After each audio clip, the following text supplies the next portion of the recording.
नमस्कार दर्शकों, हमारे ज्योतिष channel astrology by Ravi Shri में आपका हार्दिक स्वागत है। यदि आप लोगों ने हमारे इस चैनल को सब्सक्राइब नहीं किया है, पहली बार देख रहे हैं तो ज़रूर इसे सब्सक्राइब कर लें और अधिक से अधिक लोगों तक इसे शेयर करने की कृपा करें।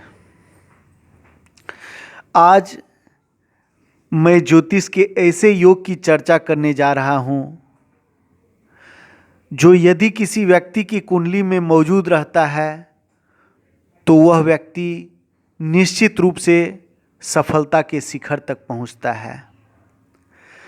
ज्योतिष के इस प्रकार के योग बहुत ही कम लोगों की कुंडली में पाए जाते हैं, परंतु जिस व्यक्ति की कुंडली में भी ऐसे योग होते हैं, आप निश्चित रूप से कह सकते हैं कि वह व्यक्ति एक दिन जरूर अपने समाज का, अपने कुल का, अपने राष्ट्र का नाम रोशन करेगा।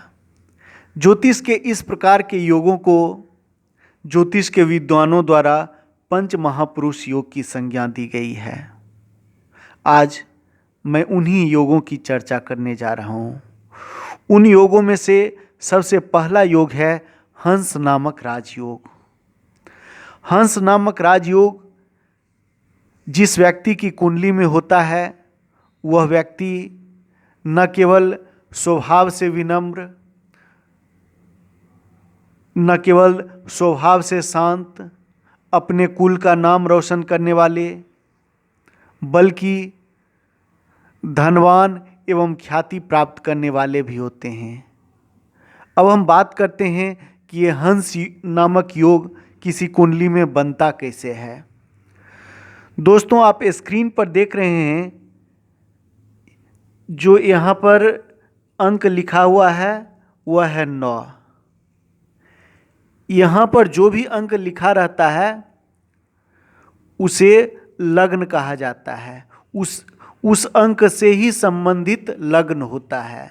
आप 9 अंक देख रहे हैं, 9 अगर लिखा रहता है तो वह धनु लग्न।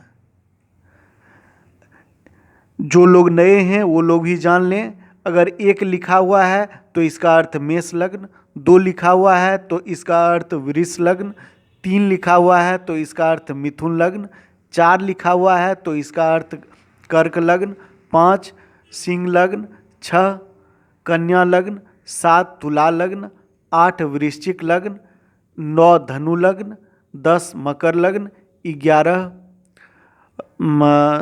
कुंभ लग्न, 12 मीन लग्न। तो अगर किसी कुंडली में केंद्र में केंद्र में 9 लिखा हो, 12 लिखा हो, 3 लिखा हो, 6 लिखा हो, आप लोग देख रहे हैं स्क्रीन पर, अगर इसमें से 9 में या 12 में, इस दोनों में से किसी भी केंद्र में, ये चारों 9, 12, 3 और 6 को हम लोग केंद्र स्थान कहते हैं। इस केंद्र स्थान में से जहाँ कहीं भी गुरु की राशि है, गुरु की राशि अर्थात धनु राशि और मीन राशि, इस दोनों में से किसी भी राशि में गुरु मौजूद हो, मतलब कि गुरु या तो 9 नंबर में या 12 नंबर में और केंद्र में मौजूद हो, धनु राशि में अथवा मीन राशि में और केंद्र में मौजूद हो, तो हंस नामक राजयोग का निर्माण होता है। ध्यान यह रखना है कि यह बलवान तभी होता है, हंस नामक राजयोग तभी ज़्यादा फलित होगा जब उसमें से एक राशि लग्न में मौजूद होगी। अगर यह इस प्रकार से बनता है कि सप्तम और दशम दोनों में धनु लग्न, दोनों में गुरु की राशि मौजूद हो, उसके बाद अगर यह हंस नामक राजयोग का निर्माण होता है तो यह उतना अधिक फलित नहीं होता है। समझ गए होंगे आप लोग। कहने का अर्थ यह है कि लग्न से अगर हंस नामक राजयोग का निर्माण होता है, अर्थात लग्न में कोई भी राशि हो, लग्न में मीन राशि हो अथवा धनु राशि हो, दूसरी राशि किसी दूसरे केंद्र में हो, चाहे वह चतुर्थ स्थान में हो चाहे वह दशम स्थान में हो। तो उससे जो हंस नामक राजयोग का निर्माण होगा वह बहुत ही पावरफुल राजयोग होगा, और उसमें जिस बच्चे का जन्म होगा, उस राजयोग में जिस व्यक्ति का जन्म होगा, वह निश्चित रूप से उनका भविष्य परमोज्वल है। वह निश्चित रूप से अपने कुल का, समाज का, राष्ट्र का नाम रोशन करेंगे, अंतर्राष्ट्रीय स्तर पर ख्याति प्राप्त करेंगे। इसी प्रकार के अन्य पंच महापुरुष राजयोगों में से एक दूसरा राजयोग होता है भद्र नामक राजयोग। जिस प्रकार हंस नामक राजयोग गुरु बृहस्पति ग्रह से बनता है, वैसे ही भद्र नामक राजयोग बुध ग्रह से बनता है। इसमें भी ध्यान यह रखना है कि बुध की जो राशि है 3 और 6, बुध की राशि है कन्या और मिथुन, ये दोनों राशि केंद्र में मौजूद हो और उस दोनों में से किसी स्थान पर बुध ग्रह मौजूद हो। इस प्रकार से जो योग बनता है उसे भद्र नामक राजयोग कहते हैं।